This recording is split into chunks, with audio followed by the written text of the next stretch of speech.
Hello students, good morning all of you and welcome to the Global World academy.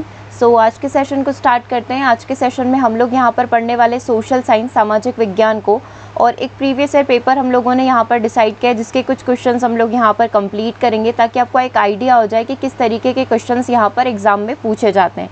साथ ही यहाँ पर social science का complete NCERT आप सभी को प्रोवाइड किया जा रहा है, तो यदि आप उससे अपनी तैयारी करना चाहते हैं जिसमें आपको क्लास 6 से लेकर 10 तक का एनसीईआरटी प्रोवाइड किया जाएगा। साथ ही 11-12 के कुछ ऐसे टॉपिक्स हैं जो स्पेसिफिक अपने सब्जेक्ट से पूछे जा रहे हैं, वो सारी चीज़ें आपको एनसीईआरटी समरी के अंदर प्रोवाइड की जा रही है।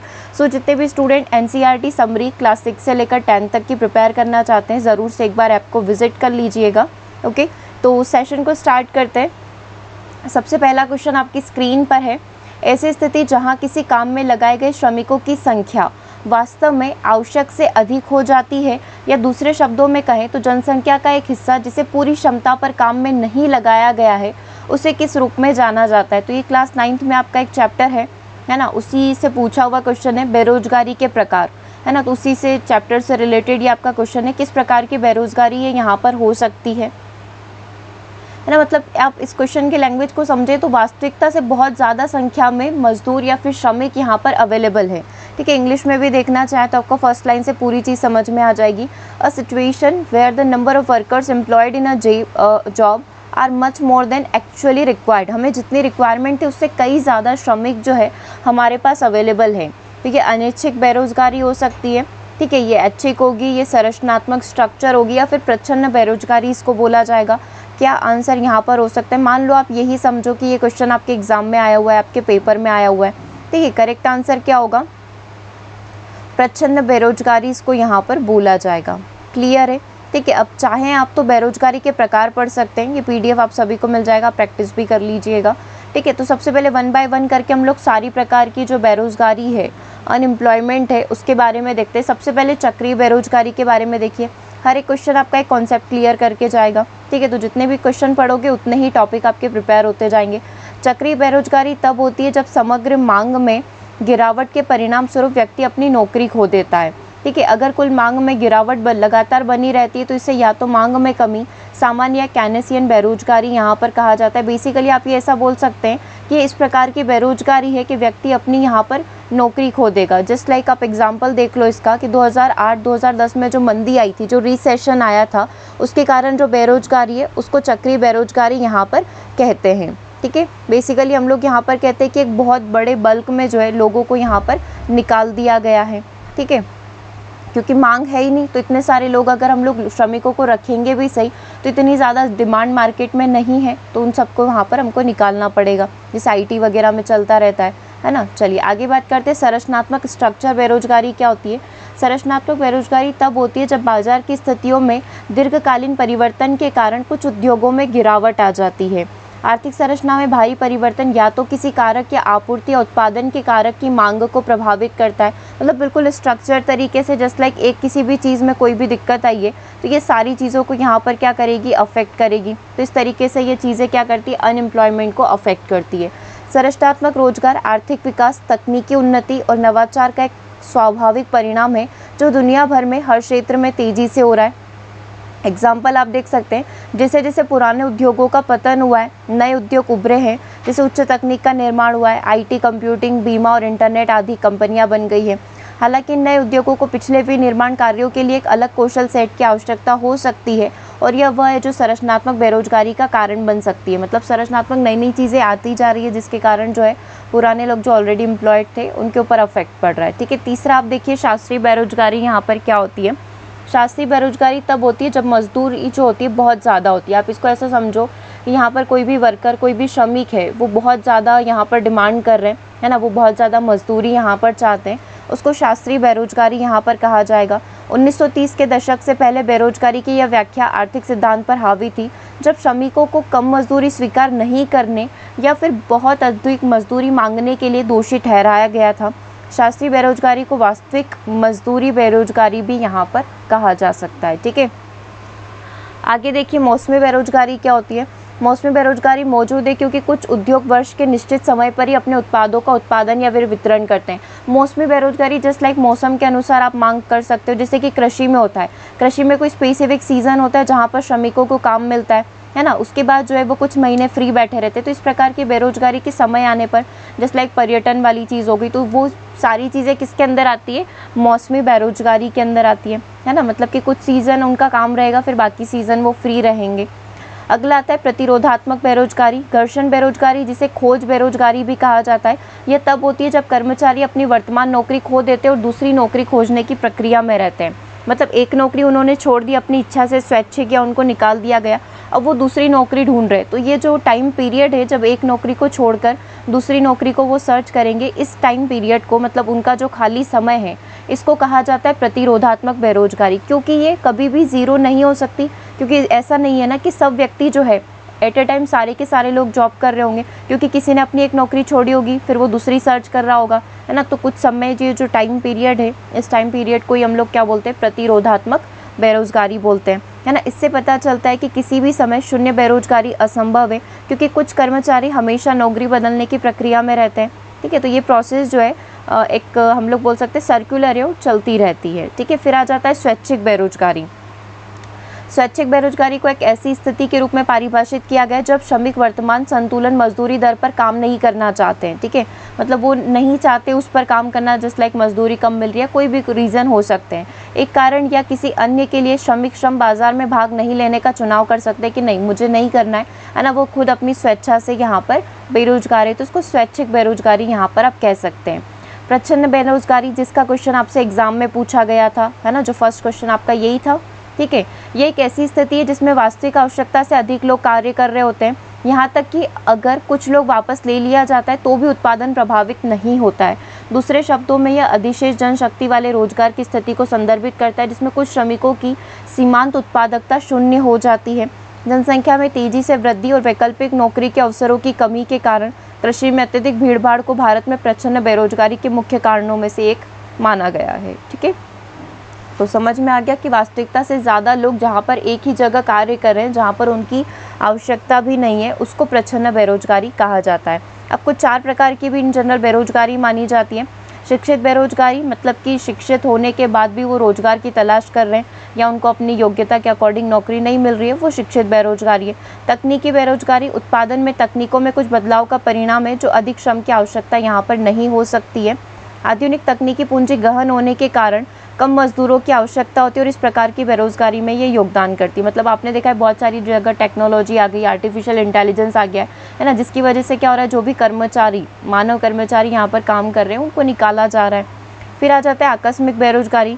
जब कोई व्यक्ति दैनिक आधार पर नियोजित होता है तो अल्पकालीन अनुबंध, कच्चे माल की कमी, मांग में गिरावट, स्वामित्व में परिवर्तन आदि के कारण जो बेरोजगारी आती है, आकस्मिक मतलब अचानक माल में गिरावट आ गई, उसकी वजह से जो बेरोजगारी उत्पन्न हुई है आकस्मिक हो जाएगी। फिर आ जाता है आपका चिरकालिक बेरोजगारी। यदि बेरोजगारी किसी देश की दीर्घकालीन विशेषता बनी रहती है तो इसको पुरानी बेरोजगारी कहा जाता है। मतलब लंबे अरसे से वो वाली चीज़ यहाँ पर चली आ रही है। जस्ट लाइक जनसंख्या की तीव्र वृद्धि के कारण जिस प्रकार की बेरोजगारी उत्पन्न होती है, उसको यहाँ पर चिरकालिक बेरोजगारी कहा जाता है। ठीक है, यहाँ तक क्लियर है आपको। चलिए क्वेश्चन नंबर 2 की तरफ चलते हैं। किसका मानना था कि अधिगम किसी की पूरी क्षमता को अधिक से अधिक अच्छे के लिए उनके कौशल का उपयोग करने के लिए क्षमता की प्राप्ति होना है। ये वाली चीज़ जो है फुल पोटेंशियल वाली बात यहाँ पर किसने करी है। देखो आज के सेशन है सामाजिक विज्ञान कंप्लीट करना है, तो डेफिनेटली इसमें आपको सोशल साइंस का पेडागोजी भी पूछा जाएगा, तो वो भी चीज़ हम लोग साथ के साथ करते हुए चलते हैं। ये वाली बात किसने बोली है, फुल पोटेंशियल वाली बात किसके द्वारा बोली गई है, जॉन डुई के द्वारा बोली गई है। सो करेक्ट आंसर क्या हो जाएगा, ऑप्शन नंबर बी हो जाएगा। किसका मानना था कि अधिगम किसी की पूरी क्षमता और अधिक से अधिक अच्छे के लिए उनका कौशल प्राप्त करने की क्षमता है। जॉन डुई के द्वारा, जो प्रोग्रेसिव एजुकेशन के जनक माने जाते हैं, उनके द्वारा ये स्टेटमेंट दिया गया है। थर्ड क्वेश्चन है बीपीएल का फुल फॉर्म क्या है, base poverty line, base price line, below poverty line या फिर बिलो पुअर्टी लेवल हो सकता है। क्या आंसर होना चाहिए, देखो बीपीएल कार्ड सभी के बनते हैं, हम लोग बोलते हैं जो गरीबी रेखा के नीचे आते हैं उनके यहाँ पर बनते हैं बीपीएल कार्ड, है ना। तो इसका फुल फॉर्म क्या होता है, बिलो पुअर्टी लाइन इसका फुल फॉर्म रहेगा। करेक्ट आंसर क्या हो जाएगा आपका, ऑप्शन नंबर सी हो जाएगा। ठीक है, ईजी सा क्वेश्चन था, अगर एग्जाम में ये आता तो आप डेफिनेटली कर लेते। चलो क्वेश्चन नंबर 4 को देखो। निम्नलिखित में से कौन सा विश्व के मैना क्षेत्र का मुख्य उद्योग है ना। तो अब ये मैना भी अपने आप में एक फुल फॉर्म है। पर्यटन और आतिथ्य ये कुछ कंट्रीज़ है ना। तो ये पर्यटन और आतिथ्य को देखती है, ये खान और खनिज को देखती है, ये पेट्रोलियम के उत्पादक कंट्रीज़ है, या फिर ये मैन्युफैक्चरिंग में सबसे आगे रहती है, मतलब इनका मेन जो इंडस्ट्री है वो है। तो सबसे पहले मैना क्या होता है, तो बेसिकली ये शॉर्ट फॉर्म है किसका, मिडिल ईस्ट नॉर्थ अफ्रीका का। ठीक है, मतलब इसमें कौन से राज्य आ जाते हैं, मध्य पूर्व और उत्तरी अफ्रीका राज्य आ जाते हैं, जो मुख्य रूप से किस चीज़ का उत्पादन करते हैं, पेट्रोलियम का, जैसे सवाना वगैरह हो गए, ये सारे के सारे जो इसमें आते हैं, इसमें सारी कंट्रीज़ लिखी हुई है आपकी। मेना अंग्रेजी भाषा का एक संक्षिप्त शब्द है जो मध्य पूर्व और उत्तरी अफ्रीका, मिडिल ईस्ट और नॉर्थ अफ्रीका की बात यहाँ पर करता है। ठीक है, अब इसमें क्या है, मोरक्को है, अल्जीरिया है, लीबिया है, सूडान है, इजिप्ट है ना, ट्यूनीशिया है, ऐसे यमन है, ओमान है, सऊदी अरब है, बहरीन है, कुवैत है, ईरान है, कतर है, इराक है, जॉर्डन है, इज़राइल है। ठीक है ना, मॉरिशस, ये सारी कंट्रीज़ जो है इसमें आती है, और ये सब की सब क्या करती है, मोस्टली इनका जो मेन इंडस्ट्री है वो क्या है, पेट्रोलियम है। ठीक है, चलिए नेक्स्ट क्वेश्चन नंबर की बात करते हैं। क्वेश्चन नंबर 4 आपकी स्क्रीन पर है ना। सूफी संतों का मिलान करना है कि वो किस संबंध से आते हैं, है ना। जैसे निजामुद्दीन औलिया, इनकी दरगाह के बारे में आपने सुना है, तो ये किस संप्रदाय से आते हैं। ठीक है, आपने सुना होगा ये चौथे संत थे, तो किस संप्रदाय के, बहाउद्दीन जकारिया, अहमद सरहिंदी या फिर मिलन मीर। तो कॉलम को अरेंज करिए, क्या करेक्ट आंसर यहाँ पर हो सकता है। निजामुद्दीन औलिया के लिए क्या करेक्ट होगा, ये कौन से संप्रदाय से आते हैं, ये चौथे संत थे चिश्ती संप्रदाय के, तो यहाँ पर सी करेक्ट हो गया, यानी कि ये वाला 1 का सी केवल इसी में लिखा हुआ है, तो 4 आंसर आपका करेक्ट हो जाएगा, ऑप्शन नंबर डी करेक्ट हो जाएगा।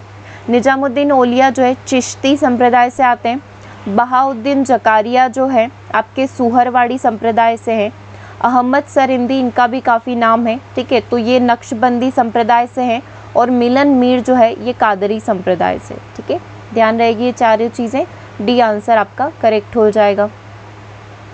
चलिए नेक्स्ट क्वेश्चन नंबर की तरफ चलते हैं। नेक्स्ट क्वेश्चन नंबर को देखिएगा, आंसर करिएगा इस क्वेश्चन का। देखो, इसके लिए आपको पूरी मैप की जानकारी होना चाहिए, सारे लैंड पोर्ट की बात इन्होंने करी है ना। तो एक जहाज़ जो है भारत के पश्चिमी तट, एक जहाज़ जो है, हम लोग अगर दिशा ज्ञान ले लें, है ना, तो भारत के पश्चिमी तट से जो कांडला बंदरगाह है इससे पूर्वी तट पर जा रहा है ना। पश्चिमी तट से पूर्वी तट पर कोलकाता बंदरगाह के लिए अपनी यात्रा शुरू करता है। निम्नलिखित में से कौन रास्ते में आने वाले भारत के प्रमुख बंदरगाहों का एक सही क्रम यहाँ पर हो सकता है। ठीक है, तो हमें यहाँ पर पूरे पोर्ट की जानकारी देनी है कि जब हम लोग पश्चिम दिशा से पूर्व दिशा की ओर जाते तो कौन कौन से पोर्ट लाइन वाइज जो है सही क्रम में हमारे रास्ते में पड़ेंगे, है ना। जब आप पश्चिम दिशा से निकलेंगे तो मुंबई सबसे पहले आएगा, उसके बाद कोचीन आएगा, उसके बाद तूतीकोरिन आएगा, एन्नोर आएगा और पारदीप आएगा, या फिर सबसे पहले मुंबई, फिर मोरमुगांव, फिर कोचीन, फिर एन्नोर या फिर चेन्नई। ठीक है, मुंबई, तूतीकोरिन, एन्नोर, चेन्नई और फिर विशाखापट्टनम का आ जाएगा। चेन्नई आएगा सबसे पहले, फिर विशाखापट्टनम आएगा, हल्दी आएगा और पारदीप आएगा। तो ये तो चीज़ हमको समझ में आ गई कि शुरुआत तो मुंबई से होगी। ठीक है, आप चाहे तो एक बार मैप के पास चल लेते हैं, ये रहा मैप और ये सारे आपके लैंड पोर्ट हैं। ये कांडला हमने यहाँ से स्टार्ट किया था, मुंद्रा से। ठीक है, तो ऐसे चल गया पश्चिम से पूर्व की तरफ, मुंबई आया, है ना, फिर गोवा, न्यू मैंगलोर, कोचीन, तूतीकोरिन, चेन्नई, है ना, काकीनाडा, विजाग, पारदीप, हल्दिया और ये कोलकाता। तो हमारा जो शिप है वो यहाँ से लेकर यहाँ तक पहुँचा है, तो कौन कौन से पोर्ट पड़े उसको ही सही क्रम में अरेंज करना था, राइट। तो चलिए अरेंज करते हैं। देख लिया आपने पूरा, है ना, इनको अरेंज करना है। मुंबई हो गया, ठीक है, कांडला से स्टार्ट किया, सबसे पहले तो मुंबई आ रहा है। ठीक है, और क्या क्या थे हमारे पास ऑप्शन में, कोचीन था, तो मुंबई के बाद फिर आपका कोचीन आया, कोचीन के बाद तूतीकोरिन भी ऑप्शन में था, है ना, ये आ गया आपका, है ना। उसके बाद क्या था ऑप्शन में, और क्या क्या थे, एक विशाखापट्टनम था। ठीक है, और क्या क्या चीज़ें थी एक बार ऑप्शंस भी देख लेते, तो आप एक बार ये सीरीज़ देख लीजिए। चेन्नई आ गया, काकीनाडा, विजाग, पारदीप, हल्दिया, है ना, और कोलकाता। ठीक है, तो ऑप्शंस पर आ जाते, एक बार ऑप्शन देख लेते हैं। मुंबई से हमने स्टार्ट किया था, मुंबई के जस्ट बाद कोचीन आया, मतलब ऑप्शन नंबर 1 करेक्ट लग रहा है। तूतीकोरिन आया, एन्नोर आया और पारदीप आया, तो ये वाली चीज़ आपके लिए करेक्ट हो गई, ऑप्शन नंबर 1 सही हो गया। ठीक है, कोई दिक्कत तो नहीं है।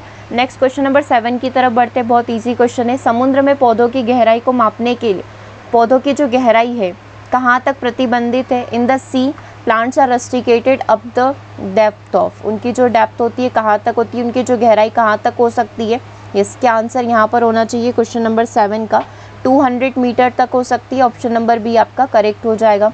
जो पौधे, जो समुद्र के अंदर जो पौधे होते हैं उनकी गहराई जो होती है 200 मीटर तक हो सकती है। ओके, तो 200 मीटर यहाँ पर इनकी लिमिट ध्यान रखिएगा। नेक्स्ट क्वेश्चन नंबर 8 को देखिएगा। विजयनगर साम्राज्य के सोने के सिक्कों को क्या नहीं कहा जाता था? होन, वारहा, गणयान या फिर निस्का। तो इनको कभी भी निस्का नहीं कहा गया है। ठीक है, जब आपने पूरा विजयनगर साम्राज्य उसका पतन हो वो सारी चीज़ें देखी होगी तो वहाँ पर आपने ये चीज़ देखी होगी, है ना। तो पहले विजयनगर साम्राज्य के बारे में देख लीजिए।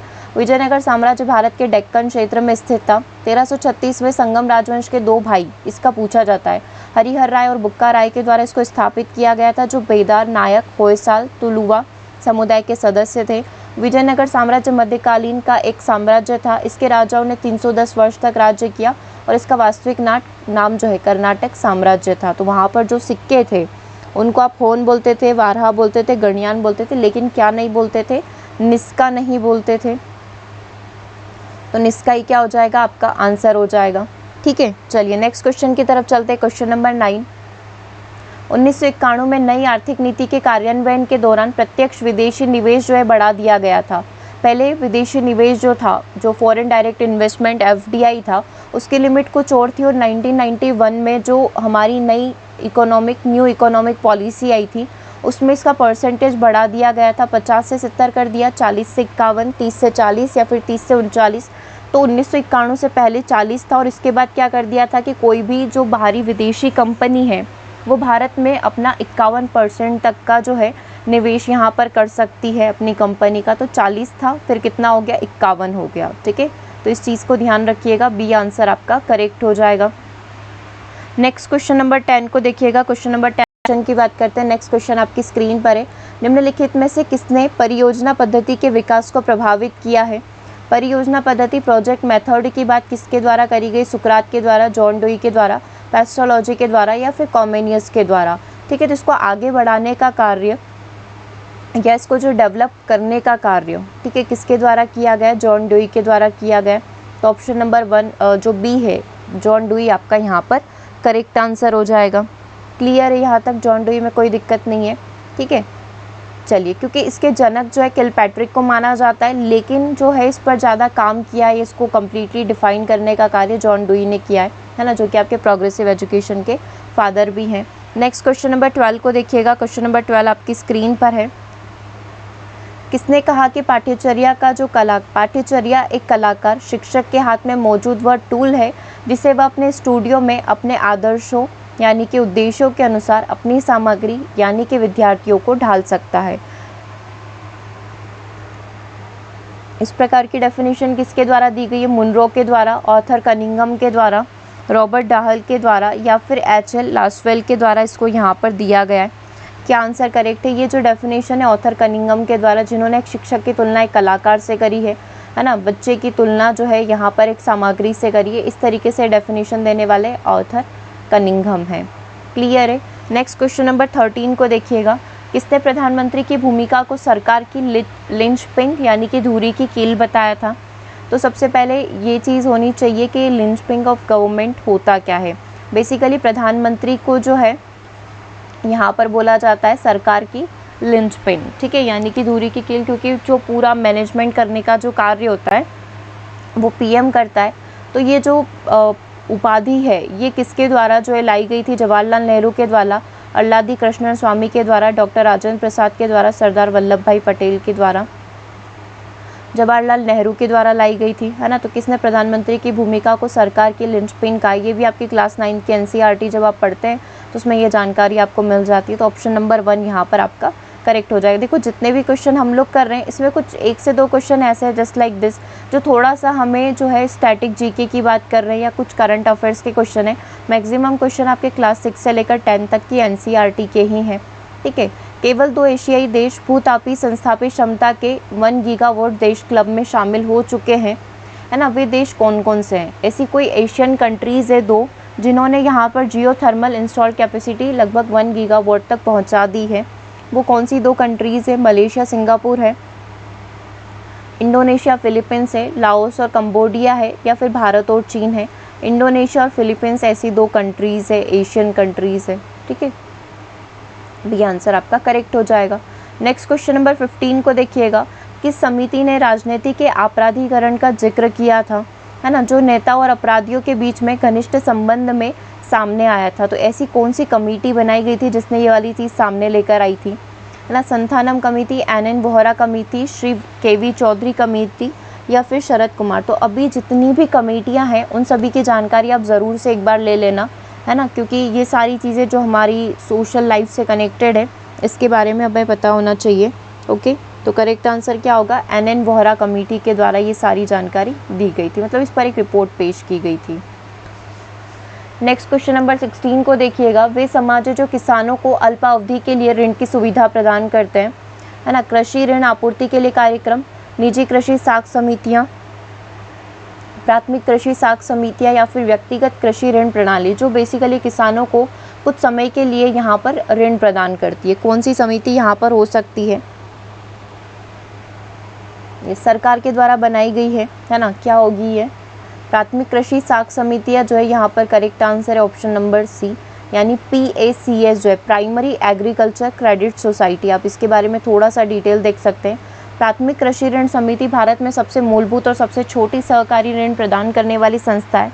ये सबसे निचले स्तर पर कार्य करती है। भारत में लगभग 1 लाख प्राथमिक ऋण समिति है, जिसमें से 21,000 अकेले कहाँ पर स्थित है, महाराष्ट्र के अंदर स्थित है ना, तो इस चीज़ का आप ध्यान रखिएगा। ओके, तो PACS आपका यहाँ पर करेक्ट आंसर हो जाएगा। Primary agriculture credit society, system से कंफ्यूज मत होना, सोसाइटी समिति की बात हो रही है।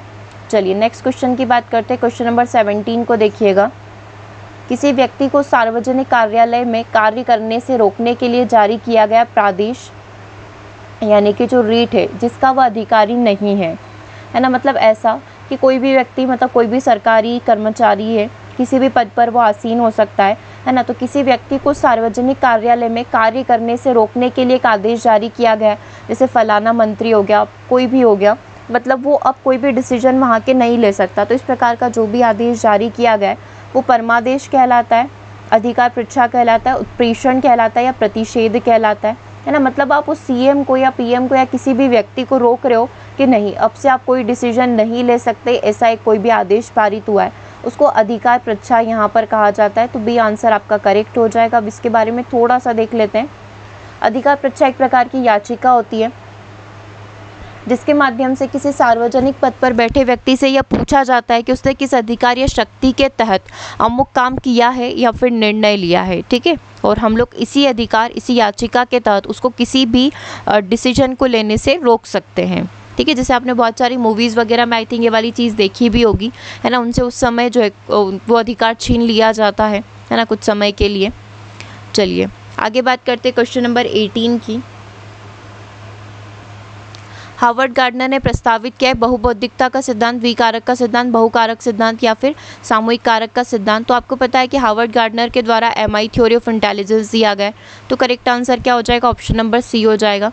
देखो आपका जो सोशल साइंस का 120 नंबर का पेपर आएगा उसमें 20 नंबर का जो आपसे पूछा जा रहा है पेडागोजी, वो आपका बिल्कुल चाइल्ड डेवलपमेंट ही है। तो 20 नंबर आप ऐसे समझ लीजिए कि 20 नंबर तो ये और 10 नंबर पार्ट ए के, 30 नंबर जो हो गए आपके, 30 नंबर जो हो गए वो सारे आपके CDP से कवर हो जाएंगे, ठीक है। तो CDP के लिए आपको क्या करना है, रेगुलर 6 PM की क्लासेस जो होती है आपको वो ज्वाइन करना है। ओके, चलिए क्वेश्चन क्या है ये हमने कर ही लिया। हार्वर्ड गार्डनर के द्वारा कौन सी थ्योरी दी गई है, बहुकारक सिद्धांत, मल्टी फैक्टर थ्योरी दी गई है। सामाजिक विज्ञान के शिक्षक को लोकतांत्रिक गुणों का प्रतीक माना जाता है, ठीक है, क्यों माना जाता है, इसमें से क्या एक लोकतांत्रिक गुण यहाँ पर रहेगा। सबसे पहला, विद्यार्थियों को किसी भी समय कक्षा में उपस्थित होने की स्वतंत्रता, मतलब जब मन चाहे तब स्टूडेंट जो है क्लास के अंदर यहाँ पर आ सकते हैं। विद्यार्थियों में प्रश्नों का वितरण, सकारात्मक रूप से विद्यार्थियों के मतभेदों को स्वीकार करता है और उनको आमंत्रित करता है। कक्षा में सख्त अनुशासन, देखो ये होगा तो डेमोक्रेटिक नहीं होगा, है ना, ये कोई स्पेसिफिक कंडीशंस नहीं है कि जब तुम्हारी मर्जी है तब आ जाओ, तो बच्चा तो डिसिप्लिन में नहीं रहेगा, है ना। हम लोग ये बोल सकते हैं कि सी ऑप्शन यहाँ पर ठीक लग रहा है, सी ऑप्शन यहाँ पर करेक्ट हो सकता है। सी ऑप्शन क्यों करेक्ट होगा, क्योंकि बच्चों को अपने विचार रखने की स्वतंत्रता है, राइट। तो सी आंसर तो यहाँ पर करेक्ट हो जाएगा आपका, इसमें कोई दिक्कत तो नहीं है। चलिए नेक्स्ट क्वेश्चन नंबर 20 की बात करते हैं। क्वेश्चन नंबर 20 को देखिएगा, क्या आंसर होना चाहिए क्वेश्चन नंबर 20 का। व्याख्यान विधि का सबसे बड़ा ड्रॉबैक क्या है। सबसे पहला ये एक समय लेने वाली प्रक्रिया है, ये ध्यान अवधि को कम कर देती है, ठीक है। यह विचलित चिंतन के माध्यम से अधिगम को प्रोत्साहित करती है ना, मतलब यहाँ पर डाइवर्जेंट थिंकिंग है। यह छात्र द्वारा आत्म प्रयास को हतोत्साहित करती है। इसका सबसे बड़ा ड्रॉबैक अगर मैं आपसे पूछूं तो ये क्या ड्रॉबैक हो सकता है, क्योंकि बच्चा यहाँ पर क्या हो जाता है, पेसिव लर्नर बन जाता है। पेसिव लर्नर क्योंकि जो भी एक्टिविटी कर रहा है वो टीचर कर रहा है और बच्चे को क्या करना होता है, सिर्फ लिसनिंग करनी होती है, सिर्फ सुनना होता है। तो इसकी वजह से बच्चा जो सेल्फ एफर्ट है वो यहाँ पर क्या हो जाता है, डिस्करेज हो जाता है। तो हम लोग बोल सकते हैं करेक्ट आंसर क्या होगा, ऑप्शन नंबर डी हो जाएगा, ठीक है। चलिए नेक्स्ट क्वेश्चन नंबर 21 की बात करते हैं। सजा का उद्देश्य व्यवहार की आवृत्ति को कम करना है। The purpose of punishment is to decrease the frequency of behaviour. सजा का उद्देश्य क्या है, किस चीज़ को कम करना, लर्निंग यानी अधिगमित को कम करना, अवांछनीय व्यवहार को कम करना, पॉजिटिव बिहेवियर को कम करना या डिज़ायरेबल बिहेवियर को कम करना, है ना। तो हम लोग बोल सकते हैं कि जब भी बच्चे को पनिश किया जाता है तो उसका जो अनडिज़ायरेबल बिहेवियर है यानी कि जो अवांछनीय बिहेवियर है उसको कम करना चाहेंगे, यानी कि वो कोई गलती ना करे, है ना। इस टाइप से चीज़ें हो सकती है। तो यहाँ पर जो आपका करेक्ट आंसर बनेगा क्या हो जाएगा, ऑप्शन नंबर बी हो जाएगा। चलिए नेक्स्ट क्वेश्चन नंबर 22 की तरफ चलते हैं। वास्तव में सामाजिकरण की नींव है क्योंकि यह किसी बच्चे का पहला संपर्क होता है। सामाजिकरण की नींव कौन होता है, परिवार होता है। तो क्या हम लोग ये बोल सकते हैं करेक्ट आंसर क्या हो जाएगा, ऑप्शन नंबर बी हो जाएगा, ठीक है। चलिए नेक्स्ट क्वेश्चन नंबर 23 को देखिएगा। संविधान ने लोकसभा और राज्यसभा दोनों के लिए कार्रवाई संख्या कोरम के सदस्य में कुल सदस्यता को निर्धारित किया है। मतलब लोकसभा और राज्यसभा के सदस्य जो उस कोरम का हिस्सा होंगे, कितने सदस्य होना कंपलसरी है ना। टोटल सदस्य का कितना भाग, 1/10वां भाग होना ज़रूरी है। कुल सदस्यता का 1/10वें भाग से वहाँ पर जो कोरम है, मतलब एक जो सदस्य होते हैं, कितने सदस्यों का होना आवश्यक है, 1/10 लोगों का होना आवश्यक है, ठीक है। नेक्स्ट क्वेश्चन नंबर 24 को देखिए, आंसर करिए। क्वेश्चन नंबर 24 आपकी स्क्रीन पर है। समूह क्रियाकलाप सामूहिक शिक्षण में मुख्य अभ्यास है। मतलब ग्रुप एक्टिविटीज़ जो हम लोग देखते हैं कि कोलैबोरेटिव लर्निंग का मेन पार्ट है। इसका उद्देश्य क्या होता है, क्योंकि इससे बच्चों में सेल्फ कॉन्फिडेंस आता है, शिक्षकों के बोझ को उनकी निर्देशात्मक शैली में कम करना, कक्षा को प्रकृति में सक्रिय और सहभागी बनाना, या फिर समूह के सदस्यों के बीच में तालमेल बढ़ाना। देखो एक तो नेगेटिव है, ऑप्शन नंबर बी तो नेगेटिव हो गया, है ना, क्योंकि टीचर का थोड़ा प्रेशर या जो बर्डन है वो कम हो जाए। तो ऐसा तो कुछ होता नहीं है ना। मतलब इवन हमें तो हैंडल करना पड़ता है, पूरी क्लास को मैनेज करना पड़ता है। तो ये वाला तो वैसे ही नेगेटिव हो गया। अब इन तीनों में से क्या उद्देश्य यहाँ पर आपको लग रहा है कि सही होगा ग्रुप एक्टिविटीज़ का। तो बच्चे इससे क्या कर सकते हैं, है ना। एक हम लोग बोलते हैं ना कि बच्चों के बीच में क्या बैठेगा, तालमेल बैठेगा, वो एक दूसरे से सोच समझ कर सीखेंगे, बातचीत करेंगे, है ना। तो एक दूसरे से सीखने का मौका मिलेगा। तो क्या हम लोग ये बोल सकते हैं समूह के सदस्यों के बीच में तालमेल यहाँ पर बढ़ता है। चलिए नेक्स्ट क्वेश्चन नंबर 25 को देखिएगा। संविधान का कौन सा अनुच्छेद यह स्पष्ट करता है कि पंचायत राज संस्थाओं के कुछ मूल कार्य और कुछ अभिकरण एजेंसी कार्य, मतलब पंचायत से रिलेटेड जो कानून है वो किसके अंदर, किस आर्टिकल के अंदर आता है, 243 के अंदर, 243G के अंदर, 243F के अंदर, 243O के अंदर, किसके अंदर आता है, 243G के अंदर आता है। ऑप्शन नंबर बी आपका करेक्ट हो जाएगा। नेक्स्ट क्वेश्चन नंबर 26 को देखिएगा। कौन सी पंचवर्षीय योजना जो है PC महालनोबिस, इनका नाम आपने सुना होगा, प्रकाशन महालनोबिस, जो सांख्यिकी के जनक भी माने जाते हैं, है ना, हमारे देश के। इनके नेतृत्व में कौन सी परियोजना तैयार की गई थी, कौन सी योजना यहाँ पर पंचवर्षीय योजना तैयार की गई थी, तो द्वितीय पंचवर्षीय योजना यहाँ पर तैयार की गई थी।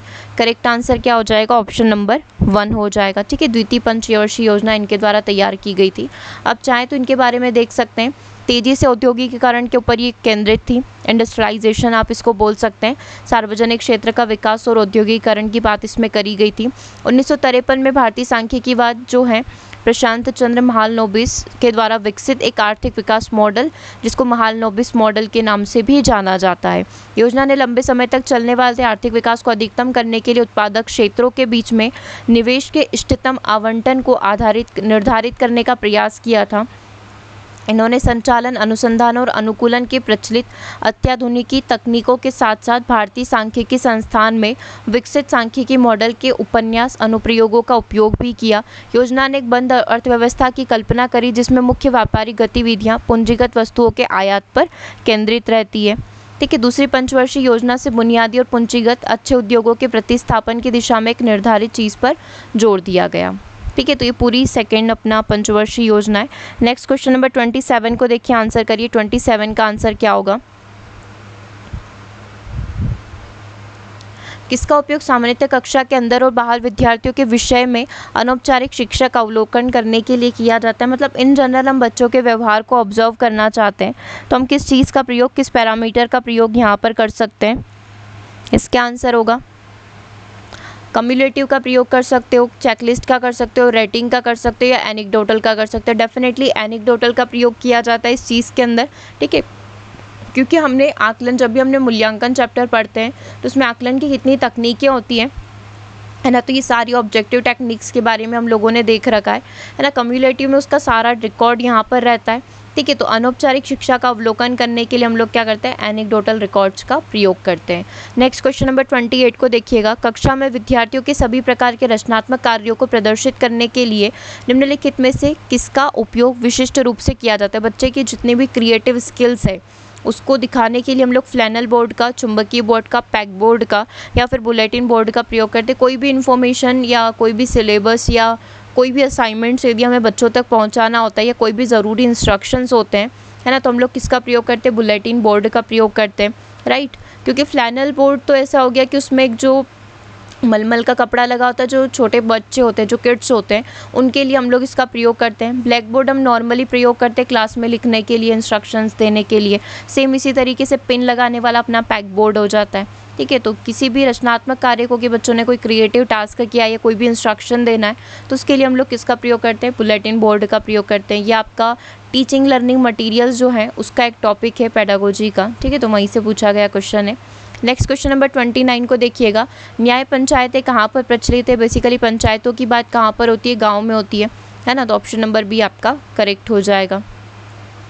क्वेश्चन नंबर 30 को देखिएगा। क्वेश्चन नंबर 30 आपकी स्क्रीन पर है। एक सामाजिक विज्ञान शिक्षक जो है विद्यार्थियों में सतत विकास की अवधारणा को प्रभावी और अनुभवात्मक ढंग से कैसे प्रबंधित कर सकता है ना, कैसे हम लोग एक मैनेज करके चल सकते हैं सतत विकास की अवधारणा को? सबसे पहले सतत विकास पर बुद्धि योजित ब्रेनस्टॉर्मिंग सत्र आयोजित करवाकर, उनकी ब्रेनस्टॉर्मिंग करवाकर, पर्यावरण संरक्षण पर एक फिल्म दिखाकर, विद्यार्थियों के साथ एक पारिस्थितिकी हॉटस्पॉट क्षेत्र की यात्रा करवाकर, है ना, या फिर हम लोग क्या कर सकते हैं? सतत विकास पर व्याख्यान देकर। तो जो सबसे ज़्यादा नेगेटिव है आप उसको हटा दो। एक तो ये व्याख्यान देना कि ना, इससे बच्चे क्या ही समझ लेंगे। एक ये ब्रेनस्टॉर्मिंग के गहन विचार मंथन करवा रहे हैं। तीसरा बोल रहे हैं एक फिल्म दिखाकर, या उनको कहीं पर भी हम लोग एक विजिट करवा सकते हैं, है ना, जो इकोलॉजिकल हॉटस्पॉट है उस पर विजिट करवा सकते हैं। डेफिनेटली ये सबसे अच्छा तरीका है कि बच्चों को यहाँ पर हम लोग एक्सपीरियंस भी दे सकते हैं और उनके अनुभव को भी बढ़ा सकते हैं, ठीक है। दैट मीन्स जो करेक्ट आंसर हो जाएगा क्या हो जाएगा? ऑप्शन नंबर सी हो जाएगा, ठीक है। यहाँ तक कोई दिक्कत तो नहीं है। चलिए नेक्स्ट क्वेश्चन पर मूव करते हैं। नेक्स्ट क्वेश्चन को देखिएगा। क्वेश्चन नंबर 30 हो गया है। नेक्स्ट क्वेश्चन को देखिएगा। सूफी परंपरा में पीर का अर्थ क्या होता है ना? पीर किसको बोला जाता है? जो परमात्मा, जो भगवान होते हैं उनको। सूफी संतों में जो सबसे बड़ा होगा उसको, इनमें से कोई नहीं। ये आध्यात्मिक जो मार्गदर्शक होते हैं, जो हमारे गुरु होते हैं, है ना, जो संत जैसे हम लोग बोलते हैं, जो बुजुर्ग होंगे उनको पीर यहाँ पर कहा जाता है, ठीक है। तो पीर का जो एक्चुअल मीनिंग होता है वो होता है आपका ऑप्शन नंबर डी, आध्यात्मिक मार्गदर्शक या फिर जो एल्डर होते हैं, है ना, जिनसे हमें नई राह दिखती है, उनको हम लोग यहाँ पर कहते हैं। नेक्स्ट क्वेश्चन नंबर 34 को देखिए। 34 आपकी स्क्रीन पर है। राजा राम मोहन राय के बारे में कौन सी चीज़ यहाँ पर सत्य नहीं है?